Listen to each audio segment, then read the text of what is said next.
देवभूमि उत्तराखंड के लिए चार धाम की यात्रा यमुनोत्री धाम से शुरू होती है और यमुनोत्री धाम पहुंचने के लिए सड़क मार्ग से श्रद्धालु पैदल चढ़ाई करते हैं या फिर घोड़े, पिट्ठू या फिर पालकी की सहायता से धाम तक पहुंचते हैं। यमुनोत्री धाम मां यमुना को समर्पित है, जिन्हें सूर्यदेव की पुत्री और यमराज की बहन और भगवान कृष्ण की पत्नी माना जाता है। देखिए रिपोर्ट।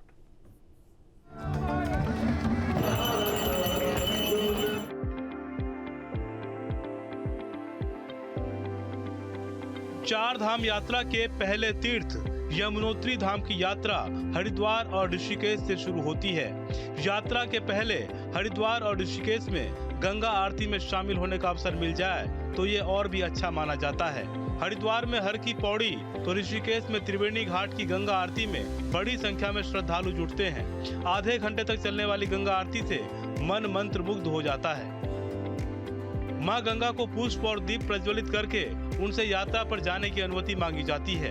हालांकि कुछ लोग सीधे यात्रा पर रवाना हो जाते हैं, लेकिन ये अपनी श्रद्धा पर निर्भर करता है। भगवान विष्णु के बैकुंठ धाम का ये प्रवेश द्वार माना जाता है। यमुनोत्री धाम उत्तराखंड के उत्तरकाशी जिले में है। चार धामों में एक यमुनोत्री धाम है। यहीं से चार धाम यात्रा की शुरुआत होती है। यमुनोत्री से यमुना नदी निकलती है। यहाँ देवी यमुना का निवास स्थल भी है। यहाँ देवी यमुना का एक भव्य मंदिर भी है। मंदिर के पास एक गर्म पानी का कुंड भी है। यमुनोत्री धाम एक प्रमुख हिंदू तीर्थ स्थल के तौर पर माना जाता है। यमुनोत्री धाम समुद्र तल से 3235 मीटर की ऊंचाई पर है। हरिद्वार से सुबह 6 बजे यात्रा शुरू करें तो शाम 6 बजे तक यमुनोत्री धाम के पहले जानकी पट्टी का पड़ाव आता है। यहाँ से अगले दिन 6 किलोमीटर की पैदल यात्रा शुरू होती है। जानकी चट्टी से यमुनोत्री धाम की यात्रा शुरू हो गई और इस समय हम उसी यात्रा में हैं। देखिए, ये जो पैदल जाने का रास्ता है ये सीधा यमुनोत्री धाम तक जाता है। चार धामों में से पहला पड़ाव यमुनोत्री धाम का है और ये काफ़ी महत्वपूर्ण है कि यहीं से इस यात्रा की शुरुआत होती है। मेरे दाएं तरफ आप देखेंगे जो यमुना है वो बह रही हैं और यमुना के रास्ते किनारे किनारे हम इस यात्रा में चल रहे हैं। जिस तरह से ये मार्ग बनाया गया है उसमें थोड़ी सी कठिनाई लोगों के सामने ये है कि इसी मार्ग पर देखिए घोड़े, खच्चर, पालकी, डोली, कंडी जो भी है सब इसी मार्ग पे चलते हैं। लेकिन साथ ही साथ जितने भी यात्री या श्रद्धालु हैं उनके लिए देखिए मैं बता दूं यहाँ पे साफ़ सफाई का अभियान भी लगातार चल ही रहा है। आप लोग कितने बजे से शुरू कर देते हो सुबह? सर 5 बजे से। अच्छा, 5 बजे हम झाड़ू लगाने स्टार्ट, साफ सफाई करते हैं अपनी। और लगातार पूरी यात्रा के दौरान शाम तक? हाँ जी 5 बजे तक।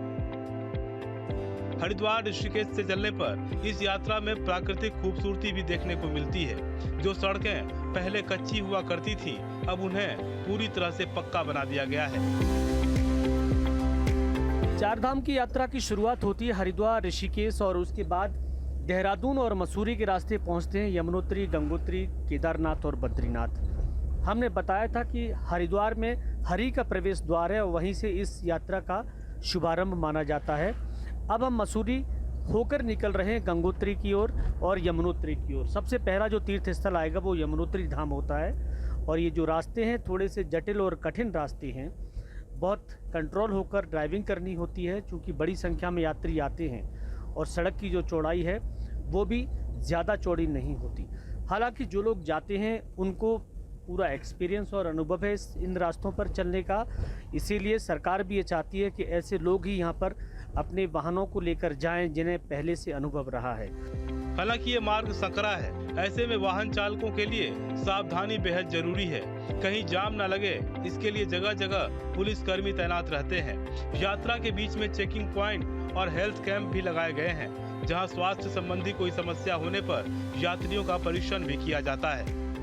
सरकार की ओर से इस यात्रा को सुगम बनाने के लिए अच्छी सड़कें बनाई गई हैं। जगह जगह ठहरने के लिए प्राइवेट गेस्ट हाउस और होम स्टे की भी सुविधा है। बीच बीच में कई बाजार भी आपको देखने को मिलेंगे।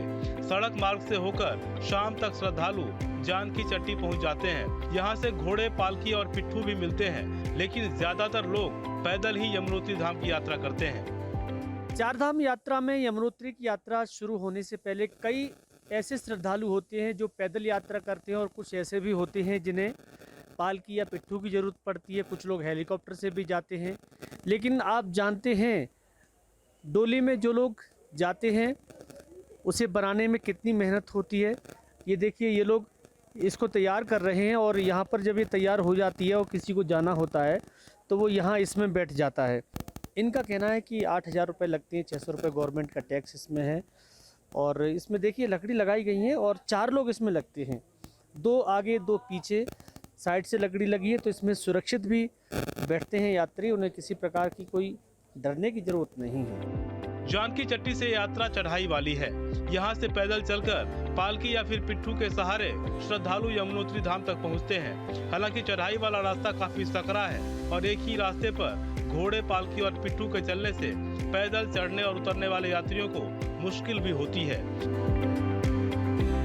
इस यात्रा में कठिनाई भले ही हो, लेकिन ये यात्रा बहुत महत्वपूर्ण मानी जाती है। और जो जानकार हैं, जो विशेषज्ञ धर्म के जानकार हैं, वो ये कहते हैं कि मानव जीवन लिया है तो 4 धाम की यात्रा उस जीवन को साकार करने के लिए बहुत आवश्यक है। कुछ श्रद्धालु भी मेरे साथ में बात कर लेता हूँ। आप कहाँ से आए? मैं ग्वालियर से।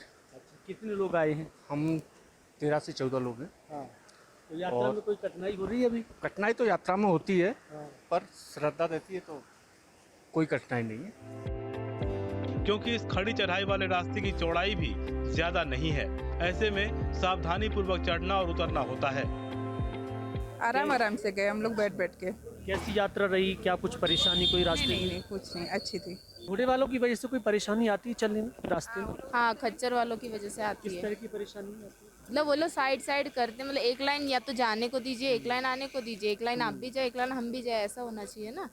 वो दोनों साइड से आते, दोनों साइड से जाते। पैदल वालों को थोड़ी दिक्कत हो जाती है बस, बाकी हर जगह दुकान है, मंदिर के ऊपर तक सब दुकान है, बहुत दुकान है।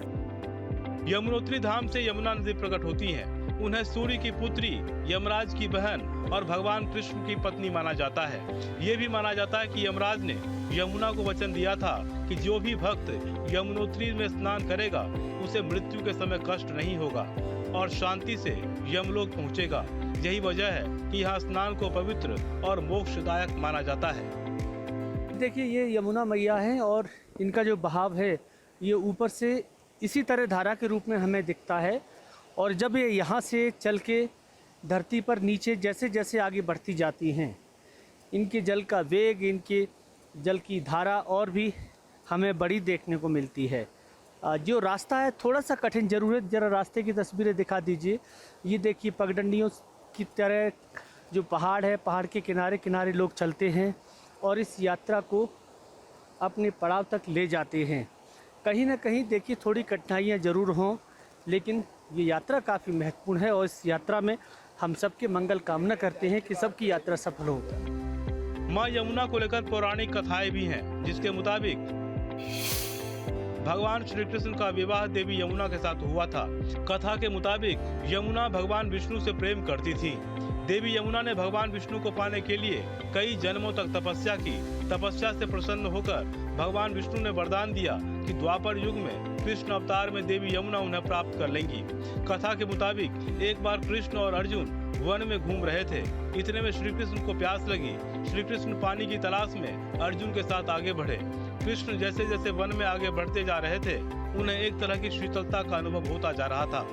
जब कृष्ण कुछ आगे चले तो एक सुंदर स्त्री भगवान विष्णु का नाम लेकर ध्यान कर रही थी। भगवान कृष्ण ने जब इस स्त्री का परिचय पूछा तो उन्होंने विष्णु जी को प्राप्त करने की इच्छा की बात कही।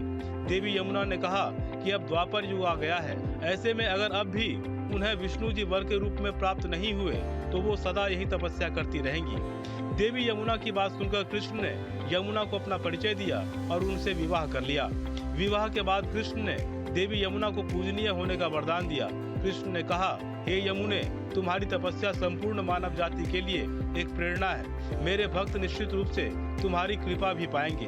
कृष्ण से विवाह करने के बाद देवी यमुना फिर से अपनी धारा में समा गई। 4 धाम के पहले पड़ाव यमुनोत्री धाम के माँ यमुना के दरबार में इस समय हम हैं। फूलों की से पूरी तरह से मंदिर सजाया गया है। देखिए, पूरा की पूरा पहाड़ों से घिरा माँ का ये मंदिर और भव्य मंदिर सजा है, जिस पे लिखा है जय माँ यमुना। श्रद्धालुओं की लगातार यहाँ बड़ी संख्या में भीड़ हो रही है और जितनी भी भीड़ है उनको ज़्यादा देर तक दर्शन करने का अवसर नहीं मिलता। बस वो आते हैं माँ के दरबार में टीका कराते हैं, पूजा करते हैं और चले जाते हैं। यमुना नदी यमुनोत्री ग्लेशियर से निकलती है और हिमालय की तलहटी से होकर दक्षिण दिशा में बहती है। ये नदी उत्तराखंड, उत्तर प्रदेश, हरियाणा और दिल्ली से गुजरते हुए अंत में प्रयागराज में गंगा नदी में मिलती है, जिसे त्रिवेणी संगम भी कहा जाता है। यात्रा भले ही कठिन हो, लेकिन भक्तों की श्रद्धा इतनी है कि वो इस यात्रा में किसी भी कठिनाई को पार कर यमुनोत्री धाम तक पहुँचते हैं। ये यमुना मैया का उद्गम स्थल है। यहाँ से यमुना मैया निकलती हैं और इससे पहले यमुना मैया कहीं दिखाई नहीं देती हैं।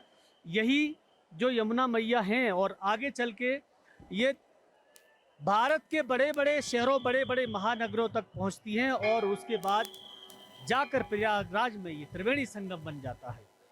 कहीं ना कहीं देखिए, ये आस्था का एक बड़ा स्थान है, एक भरोसा, एक विश्वास है सनातन संस्कृति में। और ऐसा माना जाता है कि यमुना मैया के दरबार में कोई भी आकर अगर दर्शन करके अपनी मनोकामना उनके सामने प्रार्थना पूर्वक रखता है तो उसकी मनोकामना मैया पूरी करती हैं।